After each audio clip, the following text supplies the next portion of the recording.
NEET UG paper leak मामले में अब पुलिस और सीबीआई मनी ट्रायल का पता लगाने का काम कर रही है। जानकारी के अनुसार पुणे से हिरासत में ली गई ब्यूटिशियन मनीषा वाघमारे के 21 अकाउंट में पैसे आए थे। एजेंसियों को शक है कि मनी ट्रायल का यह नेटवर्क काफी बड़ा हो सकता है और इस मामले में और भी कई लोगों के नाम सामने आ सकते हैं। आइए आपको इस वीडियो में बताते हैं कि पेपर लीक का कैसा है ये मनी ट्रायल और कैसे काम करता है पेपर लीक करने वाला नेक्सस। एक एक स्टेप में हम आपको बताएंगे कि पेपर लीक किस तरह से होता है। नमस्कार, आप देख रहे हैं लोकमत हिंदी, मेरा नाम है सुन कनौजिया।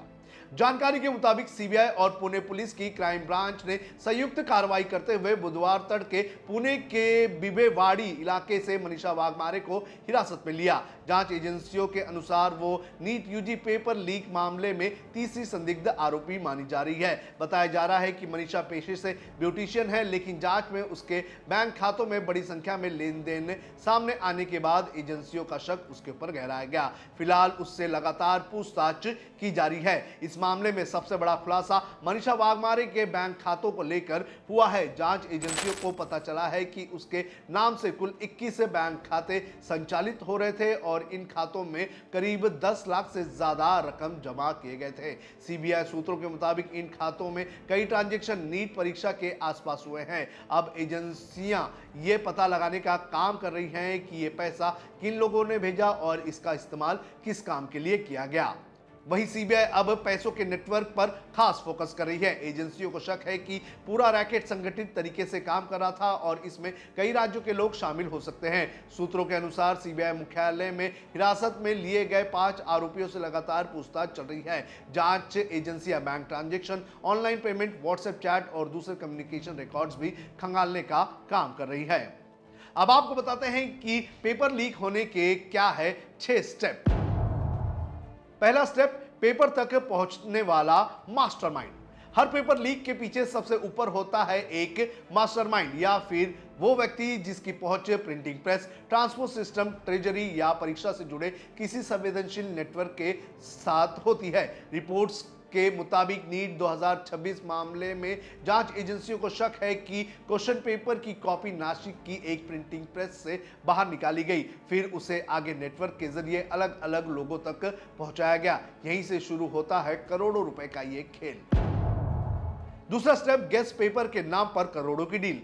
पेपर सीधे छात्रों तक नहीं पहुंचाया जाता है, पहले इसे बड़े बिचौलियों और एजेंट्स को बेचा जाता है।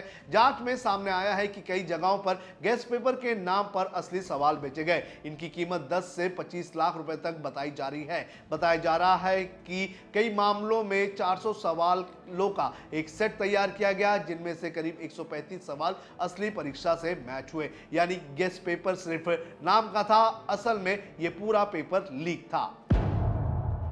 तीसरा स्टेप, कोचिंग माफिया और रीजनल एजेंट। इसके बाद एंट्री होती है रीजनल एजेंट्स की, जो कोटा, पटना, सीकर, लातूर जैसे कोचिंग हब्स में सक्रिय रहते हैं। ये लोग छोटे कोचिंग सेंटर्स, हॉस्टल या एजेंसी के नाम पर काम करते हैं। इनका काम होता है क्लाइंट यानी कि अमीर परिवारों तक पेपर पहुंचाना। रिपोर्ट्स के मुताबिक कुछ जगहों पर छात्रों को सेफ हाउस में रखा जाता है, जहां उनकी निगरानी में सवाल और जवाब याद कराए जाते हैं और कोई भी डिजिटल सबूत रखने से बचाया जाता है। चौथा स्टेप, सॉल्वर गैंग की एंट्री। अब आता है सबसे अहम हिस्सा, सॉल्वर गैंग। इस गैंग में आमतौर पर एमबीबीएस छात्र, मेडिकल कॉलेज के टॉपर या रिसर्च स्कॉलर शामिल किए जाते हैं। इनका काम होता है कि पेपर मिलते ही मिनटों में उसे हल करना। रिपोर्ट्स के मुताबिक इन सॉल्वर्स को एक सेशन के लिए 2 लाख से 5 लाख रुपए तक दिए जाते हैं, यानी कुछ घंटों की सेवा के बदले में लाखों रुपए। पांचवा स्टेप, व्हाट्सएप और टेलीग्राम पर डिलीवरी। पेपर और उत्तर तैयार होने के बाद असली डिलीवरी नेटवर्क सक्रिय हो जाता है। सीबीआई जांच और मीडिया रिपोर्ट्स के मुताबिक Telegram channel, WhatsApp group, PDF file और स्कैन कॉपियों के जरिए पेपर सैकड़ों छात्रों तक पहुंचाया गया। कुछ रिपोर्ट्स में दावा किया गया है कि प्राइवेट माफिया नाम का व्हाट्सएप ग्रुप चलाया जा रहा था, जहां पैसे लेकर लोगों को जोड़ा जाता था। छठवां स्टेप, करोड़ों का पेपर हजारों में बिकता था। सबसे चौंकाने वाली बात यह है कि जो पेपर ऊपर करोड़ों रुपए में बिकता था, वही परीक्षा से कुछ घंटे पहले हजारों रुपए तक में बिकने लगता है। रिपोर्ट्स के मुताबिक टेलीग्राम चैनलों पर ये पेपर 25,000 से 50,000 रुपए तक बेचा गया। यानी कि ऊपर बैठे मास्टरमाइंड करोड़ों कमाते हैं, बीच वाले लाखों बनाते हैं और नीचे वाले एजेंट भी एक रात में मोटी कमाई कर लेते हैं। तो इस तरह से ये पेपर लीक होते हैं और ये 6 स्टेप्स होते हैं पेपर लीक होने का। आपको क्या लगता है कि इस पेपर लीक होने के बाद क्या लोगों के अंदर और बच्चों के अंदर जो इस पेपर के लिए रेडी होते हैं उनके अंदर इस सिस्टम पर भरोसा होगा? आप हमें कमेंट करके जरूर बताएं।